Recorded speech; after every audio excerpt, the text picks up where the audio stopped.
welcome or welcome back to my channel. If it's your first time here, I officially welcome you. If you're a returning subscriber, welcome back, my G. It's good to have you here. So my name's Nora Mwaba Mwangala Singer. I create content based on mind care tips, lifestyle, and faith-related content.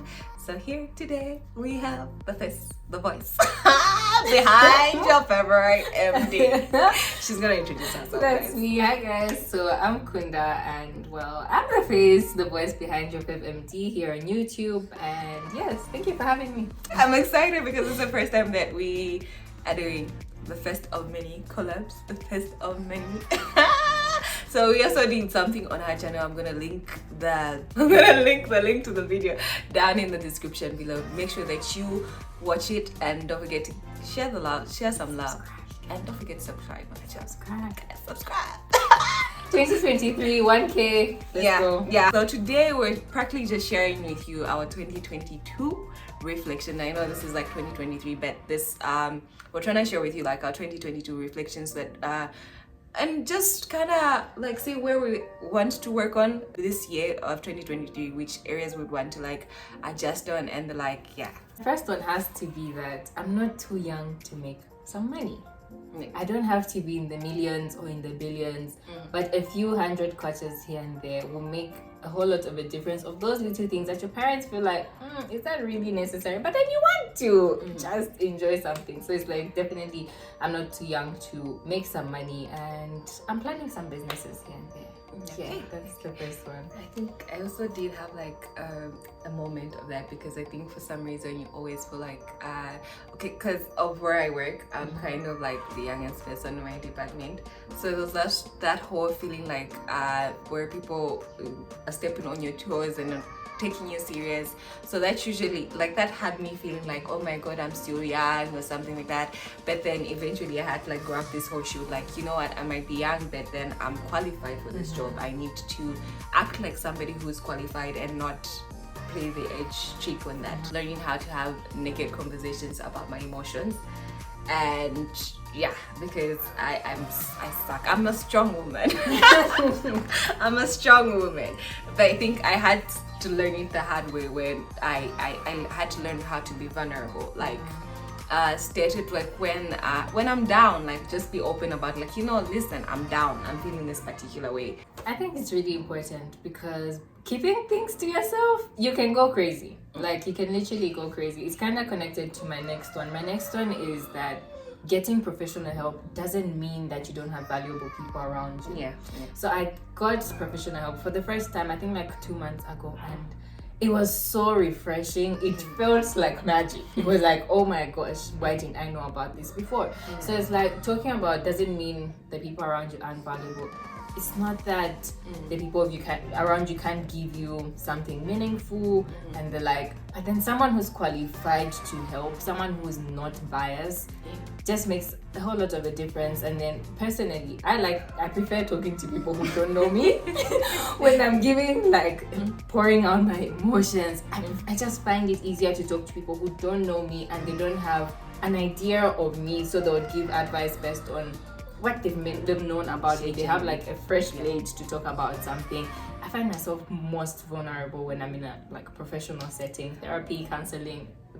I'm still trying to work on that one. I feel like for 2023 I would want to, because I've tried therapy once, I ran away. I stopped it because I felt like it exposed certain things of me, certain parts of me that I was not ready to like confront. So now I'm like, okay, I think 2023, you saying that, you advising us, saying, you know what, it's okay to seek professional help. I'm gonna do that. It is okay. It doesn't mean that your friends are not meaningful or they're useless. They're just qualified. Another reflection for 2022 is learning to say I can't afford it.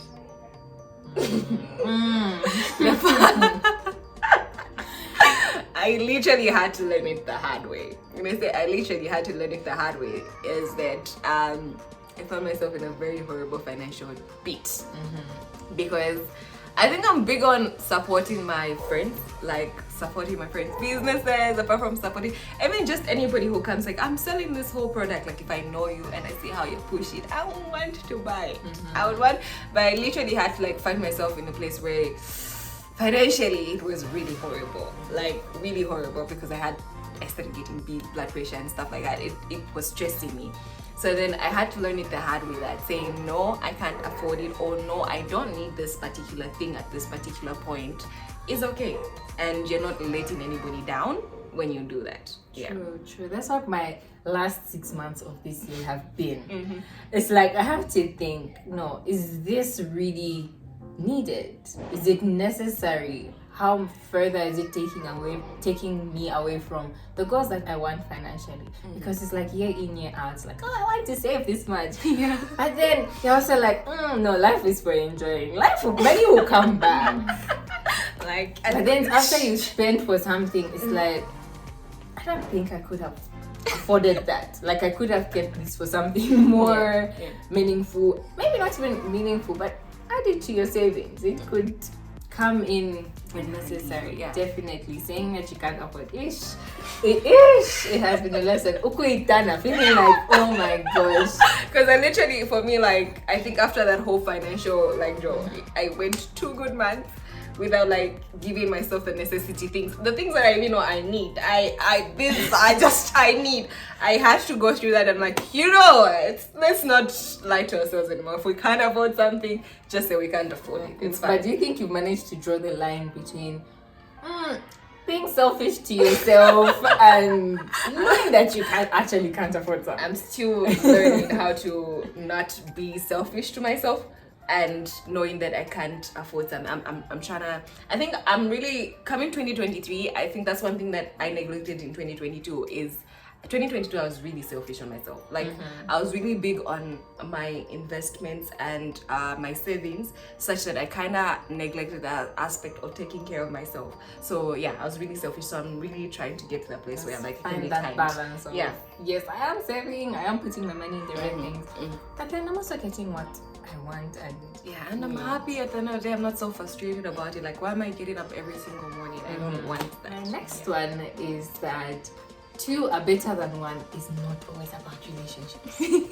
It doesn't have to always be about romantic relationships. Having a friend. Let's say I feel like where I felt the importance of 2 are better than 1 is with my studies. Like, it was so helpful being in a university and knowing someone who has been there, they know what's happening, made such a huge difference. It's like 2 are better than 1 doesn't always have to be about relationships. Have a good friendship, have a good, maybe you don't have to be friends, but a classmate who, you can call this person to ask about an assignment, because 2 are better than 1, and it just makes things work. Wow. And then to add on the 2 are better than 1, for me it's in terms of like friendships or so, because I think I've always been that person who has been friends with people that they date, such that if it ends and stuff like that, I'm not talking to anybody. Like, I'm shielding myself. I think this year I learned how to be more social, to a point where like I always talk about how I'm so antisocial, but this time like I can sit down and have a normal conversation with somebody I've just met, and when I tell them I'm an antisocial person, I'm an introvert, they're like, no, you're lying, because I've had to learn that like you said, relationships are not like the only thing that can keep you going. Even friendships, like you as a person, you need genuine friendships, because you can't, no man is an island, so to say. That's what I have learned this year. I used to feel like, no, I want to do things on my own because I'm very organized, so I feel like putting people on my plan is making things slow and stuff like that. But 2 are definitely better than 1. Forgive yourself for the mistakes that you've made. You're not your mistakes.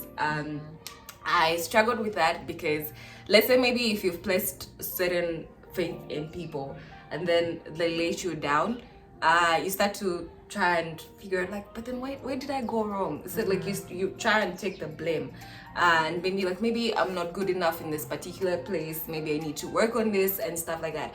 So I think I've had to learn that it's fine when people let you down, or maybe let's say a decision that you made like go the opposite direction. It doesn't mean that, oh no, you're a bad person in that particular area, or maybe you miscalculated. It just happened. So learn to forgive yourself and move on, and it's okay to start over again. That's something that I've had to learn. Just be kind to yourself. It's okay to start over again. I think that must have been the word for this year for me. It's okay to start over again, because life has happened, and it definitely is okay. So my next one is also kind of related to what you have to say. So it's about not putting so much pressure on yourself, being concerned about what's out of your hands. It's literally out of your hands. This is something that my therapist actually told me, because coming towards exams, I was so stressed, like, what if I fail? He said, what if you don't?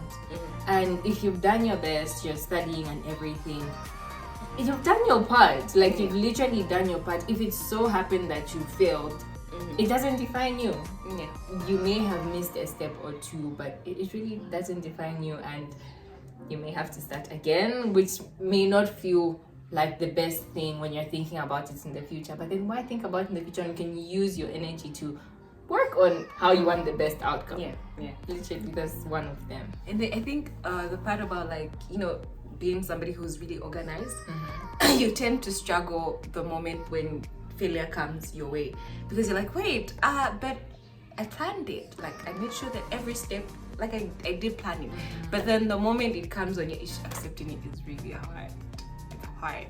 And then you start to feel like everybody around you is like defining you based on your failure and not what you have. So that also, I also had to learn that I'm not my success. Like, I'm not my success, I'm not my failure. I am me. Okay. I haven't thought about it that way. It's always, I'm not my failure, but I'm not my success. Don't let people define you based on your success or your failure. Kunda at the end of the day. True. Well, that's a word. My last reflection is, do not be Bob the Builder. It's not everything that you can fix. What I mean by it's not everything that you can fix is know when you need to call it quits, know when a friendship has come to an end, and it's fine to let it go. Like, don't be Bob the Builder, because in trying to be Bob the Builder, your mental health gets messed up.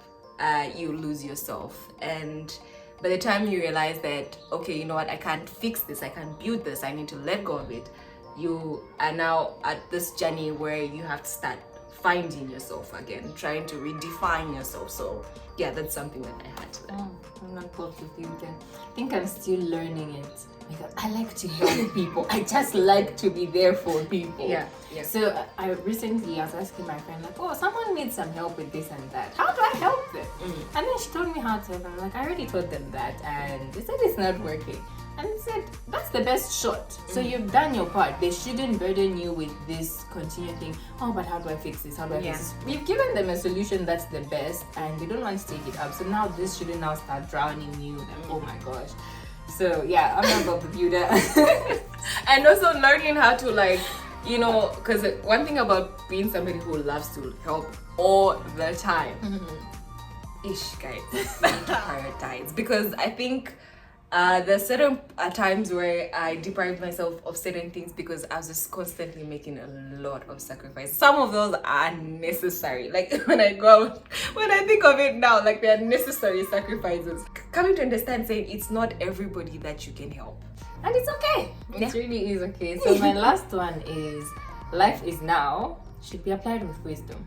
As much as a life is now, plan. Like, have a to-do list. I'm obsessed with to-do lists. Like, my day does not go by with a to-do list, because it just gives direction of, this is what I'm doing. After this and that. Other people will find, no, you're too organized. How come all the time you have something to do? But then it's like, if life is now, I plan even my social media time. I plan that, okay, this weekend, if I'm going out, I have to do these things before the weekend. So that's, for me, that's applying life is now with wisdom and not getting caught up, because I also feel like the organized part of me gets caught up in school, that the life is now part of actually enjoy what's happening, have friends, do things that you actually enjoy and neglected. But then it's also like, you have to find the balance. Like, I have to remember, like, as much as I should enjoy, I should know when I should study. I should know when I have not studied enough and it's not right for me to go out. I know when I've studied enough and let's go and have some fun. Yes. So, and the aspect of life is now, one thing I had to learn this year is learning how to, like, balance work in terms of like life is now with the like my social life is good for my mental health. I think for me it was like literally first like I don't have time. Like I literally when somebody asked me let's meet up, let's like go hang out, I'm like I have no time. Like I'm barely the time that like I barely have in time for myself. So this little time that I have, I just want to be home, sleep, or maybe just rest, like reset and like focus on the next day and the like. So also that I had to learn how to strike a balance and say, okay, sometimes if I have to have a social life, sometimes it will come with the whole thing of me like sacrificing my personal time, and it's fine. It's fine for me to go out there and put myself out there. It's okay. And also the organizing part, like like I think my table, when you see my table in my office like at work, it's filled with so many planners because I'm so organized and like I like to organize. But then it kind of started to get another side of me which is not really good, so I had to learn how to like, okay, sometimes it's okay when things don't go as you have planned. That's the dangerous part about being a planner, is when things don't go how you planned. It's easy to be upset, and I don't like to be upset. So I'm also learning like, okay, as much as you're organized, you've planned things. If they don't go your way, it's okay. Let's see how we can retrack, find another route, and everything will be fine. It's like you're one track minded. Like if this thing didn't work out, so meaning like the rest of the thing on the plan is just messed up. True. That used to be me. I think I've gotten better. Because like once something on my to-do list is just messed up, the rest of the day is just not going to work. I need to do this. I need to do that. Yeah. But I have found the balance. And yeah, that's 2023. We do even better with using time and knowing what should go where. Basically. Thank you. So these are some of the reflections that we had from 2022. I hope you can also share some of your reflections down in the comment section below. And we are wishing you a brand new year. We pray that it's gonna be one that is gonna be like so prosperous, and one that's gonna bring growth to your finances, your mental health, your spirituality, and all aspects of your life. Otherwise, this has been Nora and Kunda. So you're definitely gonna see Kunda on this channel. This is not like the first time or the last time. Oh, it's the first time, but not the last time. So she will be coming. First of many. Because yeah, she's a friend that we have picked up, that YouTube has brought us. You know, you guys, stepping out of your comfort zone is very important, because without YouTube, I don't think I would have met this lovely person. Yeah. So anyways, I will see you in the next video. Please make sure that you subscribe, make sure that you give this video a thumbs up, and stay blessed. Bye.